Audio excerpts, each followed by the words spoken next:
അപ്പോൾ ഒരു സസ്പെൻഷൻ എങ്ങനെ നമുക്ക് സിമ്പിളായിട്ട് നമുക്ക് സ്വന്തമായിട്ട് അഴിച്ചെടുക്കുക എന്നുള്ളത് നമുക്ക് നോക്കാം. നമ്മുടെ വണ്ടിയുടെ പാർട്സും കാര്യങ്ങളെല്ലാം വാങ്ങിച്ചിട്ടേക്കാണ്. അപ്പോൾ ഹായ് ഗൈസ്, നമ്മുടെ പുതിയൊരു വീഡിയോയിലേക്ക് എല്ലാവർക്കും സ്വാഗതം. അപ്പം നമ്മുടെ ഇസഡമാറിൻ്റെ റീസ്റ്റോറേഷൻ വർക്ക് നടന്നുകൊണ്ടിരിക്കുകയാണ്. അപ്പോൾ നമ്മുടെ റിയർ സസ്പെൻഷൻ അതിൻ്റെ ബുഷിൻ്റെ കംപ്ലൈൻറ്റ് ഉണ്ടായിരുന്നു. അപ്പോൾ അത് ബുഷ് നമ്മൾ മാറാനെ കൊണ്ട് പിന്നെ അതേ കണക്ക് തന്നെ ആ ഒരു ഫുള്ള് നമ്മൾ അഴിച്ചെടുത്താൽ മാത്രമേ നമുക്ക് അതിൽ നല്ല ക്ലിയർ ആയിട്ട് നമുക്ക് പെയിൻറ് ചെയ്യാൻ പറ്റത്തുള്ളൂ. അപ്പോൾ അത് അഴിച്ചെടുക്കുന്നത് എങ്ങനെയാണെന്നും പിന്നെ അതുപോലെ തന്നെ റീസെറ്റ് ചെയ്യുന്നത് എങ്ങനെയാണെന്നുള്ളത് ഞാൻ കാണിച്ചു തരാം. നമ്മുടെ വണ്ടിയുടെ പാർട്സും കാര്യങ്ങളെല്ലാം വാങ്ങിച്ചിട്ടേക്കാണ്. അതുപോലെ കുറേ പീസുകൾ നമ്മൾ പ്രൈമറൊക്കെ അടിച്ച് വെച്ചേക്കാണ്. അപ്പം പ്രൈമറെല്ലാം അടിച്ച് റൂമാകെ അത് കുരുത്തായിട്ട് കിടക്കുകയാണ്, കണ്ടില്ലേ. അപ്പോൾ ഒരു സസ്പെൻഷൻ എങ്ങനെ നമുക്ക് സിമ്പിളായിട്ട് നമുക്ക് സ്വന്തമായിട്ട് അഴിച്ചെടുക്കുക എന്നുള്ളത് നമുക്ക് നോക്കാം. മെയിനായിട്ട് ശ്രദ്ധിക്കേണ്ടത് ഇതിൻ്റെ ടെൻഷൻ മാക്സിമം ചെറുതാക്കി ഇടുക. അന്നേരം ഈ ഒരു സ്പ്രിങ്ങിൻ്റെ ഹാർഡ്നെസ് കുറയും. എന്നതിന് ശേഷം വേണ്ട ഈ ഒരു വെട്ട് കാണുന്നില്ലേ, ഈ ഒരു വെട്ടിൽ നമ്മളൊരു വലിയ മൈനസ് കൊണ്ട് നമ്മൾ തിക്കി 14ൻ്റെ നെറ്റ് ഇതിനകത്തുണ്ട്. അപ്പം അത് പിടിക്കാനുണ്ട്.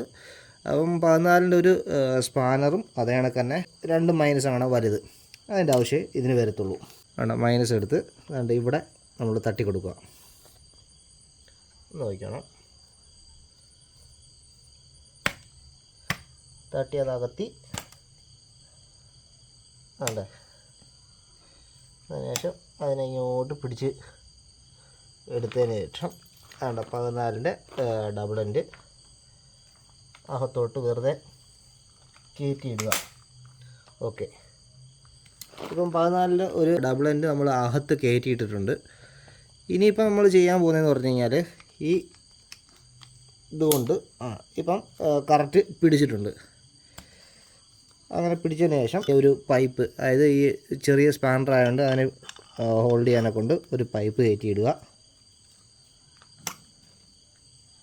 കയറ്റിയിട്ടിട്ട് ഒരു വലിയ മൈനസ് എടുത്തിട്ട് നമ്മുടെ ഈ ഒരു ടോപ്പ് സൈഡ് കയറ്റി തിരിച്ചാൽ മതി.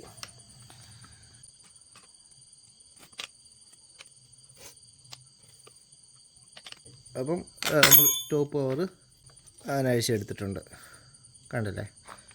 ഇനിയിപ്പോൾ ഇതിനകത്ത് വരുന്നതെന്ന് പറഞ്ഞു കഴിഞ്ഞാൽ ഇതിൻ്റെ ഒരു ഫസ്റ്റ് ഒരു പ്ലാസ്റ്റിക് കോട്ടിങ് വരും. പിന്നെ വരുന്നതെന്ന് പറഞ്ഞു കഴിഞ്ഞാൽ ഇതിൻ്റെ ടോപ്പ് കവർ, സ്പ്രിങ്, ഈ ബുഷ് അഴിച്ചെടുക്കാനെ കൊണ്ട് ഈ ഒരു നട്ടൊക്കെ അഴിച്ചെടുക്കണം. അത് നമുക്ക് ഇപ്പോൾ അഴിച്ചെടുക്കേണ്ട ആവശ്യമില്ല. ഇനിയിപ്പോൾ ഇത് നമുക്ക് നല്ലോണം ക്ലീൻ ചെയ്താണ്ട് ഇതെല്ലാം നമുക്ക് ഉരിയെടുത്ത് നല്ല ക്ലീൻ ചെയ്ത് സെറ്റ് ചെയ്തിട്ട് വേണം ഇനി ഇടാനെ കൊണ്ട്. ഇപ്പോൾ നമ്മൾ ഈ ഒരു സസ്പെൻഷൻ നമ്മൾ തിരിച്ച് കയറ്റിയിടാൻ പോവുക. പലർക്കും ഡൗട്ടായിരിക്കും ഇത് താന്നു പോകുന്നൊരിതാണ്. അപ്പം മേളിൽ നമ്മൾ നെറ്റ് ഇടുന്ന ടൈമിൽ ഈ ഒരു ഷാഫ്റ്റ് ഫുള്ളായിട്ട് താന്നു പോകും. അപ്പോൾ അതിന് നമ്മൾ ചെയ്യാൻ പോകുന്നത് ഫസ്റ്റ് നമുക്ക് സ്പ്രിങ് ഇടണം. സ്പ്രിങ് ഇട്ടു. അന്നേരം നമ്മൾ ഈ ഒരു സെൻറ്ററിൽ ഇരിക്കുന്ന ഷാഫ്റ്റ് ഫുള്ള് മാക്സിമം ഫുള്ള് പൊക്കി വെച്ചേക്കുക. ഇനിയിപ്പം ഈ ഒരു കവറ് ഇവിടുന്ന് കയറ്റി വേണ്ട ഈ സെൻറ്ററിൽ കിടക്കുന്ന ബുഷിൻ്റെ കറക്റ്റായിട്ട് കയറ്റി താത്തിടുക. അങ്ങനെ നമുക്ക് നെറ്റിൻ്റെ ചെറിയൊരു പോർഷൻ കിട്ടും. എന്നതിന് ശേഷം 2 മൈനസ്, ഇതിപ്പം ഞാനൊരു ഫ്ലാറ്റ് ഉളി എടുത്തേക്കുന്നത്. അപ്പം ഈ ഒരു ഫ്ലാറ്റ് ഉളി വേണ്ട ഈ അകത്ത് നമുക്ക് ആ നെറ്റിൻ്റെ ഒരു എഡ്ജ് കാണാൻ പറ്റും. ആ എഡ്ജിലോട്ട് കയറ്റിയിടുക. എന്നതിന് ശേഷം അടുത്ത ഒരു മൈനസ് കൂടി എടുത്തിട്ട് ഒരെണ്ണം കൂടി ഇട്ട് ആ ഒരു നെറ്റിനെ കുത്തി നമ്മൾ വെളിയിലോട്ട് എടുക്കാം.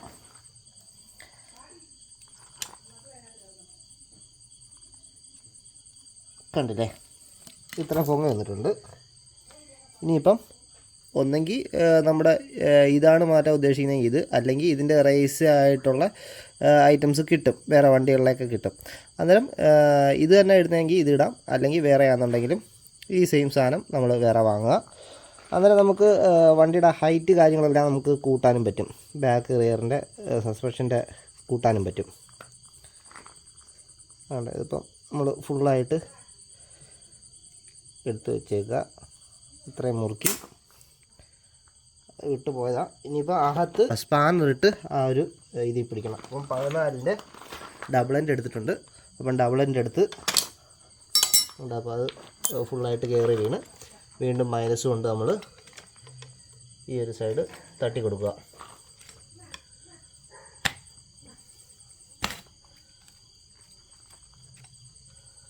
ഓക്കെ. അപ്പം എന്നതിന് ശേഷം 14ൻ്റെ സ്പാനർ അകത്ത് വെച്ച് കൊടുക്കുക. വെച്ച് കൊടുത്തിട്ടുണ്ട്. നമ്മൾ വെറുതെ വെച്ച് കൊടുത്തേ ഉള്ളൂ. ഇനി അപ്പോൾ അത് കറക്റ്റായിട്ട് നെട്ട് വരുന്ന പോർഷനിൽ നമ്മളൊന്ന് അഡ്ജസ്റ്റ് ചെയ്ത് പിടിക്കണം. എന്നതിന് ശേഷം ഈ ഹെഡ് നമ്മൾ കറക്കി കൊടുത്താൽ മതി.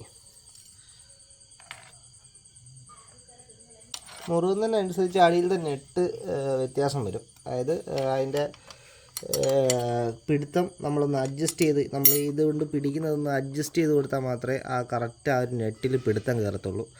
അപ്പോൾ ആ ഒരു പിടുത്തം ഉണ്ടെങ്കിൽ മാത്രമേ നമ്മളിത് കറക്കിയിട്ട് കാര്യമുള്ളൂ. ഇത്രയൊരു വ്യത്യാസത്തിലാണ് ഈ സ്പാനർ കിടക്കുന്നത്. അപ്പോൾ ഇതിൽ നെട്ടി കയറി പിടിച്ച് കിടക്കുക. ഇനി ഇത് കറക്കി ടൈറ്റ് ചെയ്യുക. മാക്സിമം ടൈറ്റ് ചെയ്യുക കേട്ടോ.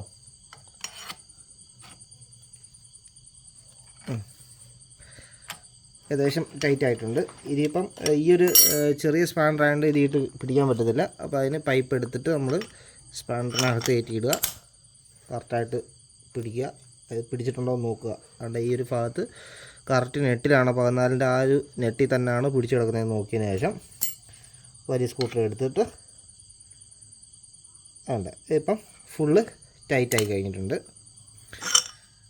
ഇനിയിപ്പോൾ നമുക്ക് ഇത് വലിച്ചൂരി എടുത്താൽ മതി. അപ്പോൾ അതിന് മൈനസ് കൊണ്ട് ഒന്നുകൂടെ ഒന്ന് നമുക്ക് പുഷ് ചെയ്ത് കൊടുക്കാം. ഓക്കെ. അന്നേരം സസ്പെൻഷൻ്റെ ആ പരിപാടി കഴിഞ്ഞിട്ടുണ്ട്. വേണ്ട ഇത്ര ടൈറ്റ് ഇതിന് വരത്തുള്ളൂ. അപ്പോൾ ഇനി ഇതിപ്പം നിങ്ങളെ കാണിക്കാനെ കൊണ്ട് വേണ്ടി മാത്രമാണ് ഞാൻ ഇപ്പം ഇത് റീസെറ്റ് ചെയ്തേക്കുന്നത്. നമ്മുടെ റീസ്റ്റോറേഷൻ വർക്ക് ആയതുകൊണ്ട് തന്നെ ഓൾമോസ്റ്റ് നമ്മുടെ വണ്ടിയിലുള്ള എല്ലാ കംപ്ലൈൻറ്റുകളും കാണിച്ചുകൊണ്ടാണ് നമ്മൾ വീഡിയോ ചെയ്യുന്നത്. മാക്സിമം നിങ്ങൾ സപ്പോർട്ട് ചെയ്യുക. നെക്സ്റ്റ് നമ്മൾ ചെയ്യാൻ പോകുന്നതെന്ന് പറഞ്ഞു കഴിഞ്ഞാൽ നമ്മുടെ സിംഗാമിൻ്റെ നീഡിൽ ബെയറിങ് കാര്യങ്ങളെല്ലാം മാറുന്നുണ്ട്. അപ്പം നിങ്ങളുടെ സപ്പോർട്ടിലാണ് നമ്മുടെ അടുത്ത വീഡിയോ. അപ്പം അടുത്ത വീഡിയോ കാണാം.